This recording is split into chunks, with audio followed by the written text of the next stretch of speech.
Welcome to Sweet Life Beat Life. We hope this video helps. You begin by preparing the melamine formaldehyde polymer matrix so the eraser's microstructure forms correctly. Mix resin with a porogen at the specified ratio and monitor pH and temperature closely.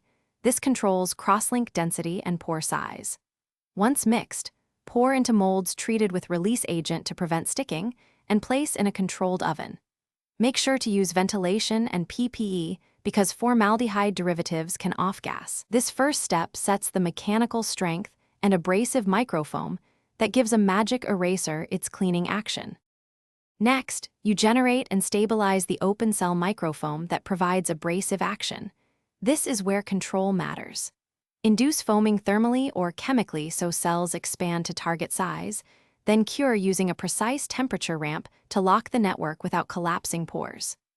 Once cured, you must wash and neutralize the foam to remove residual porogen and unreacted monomers.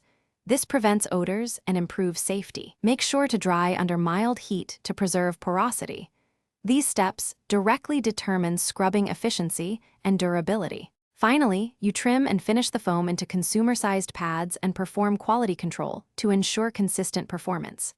Cut to size and smooth or edge seal to avoid flaking, then inspect density and pore uniformity visually and with spot clean tests on standard stains so you can quantify effectiveness.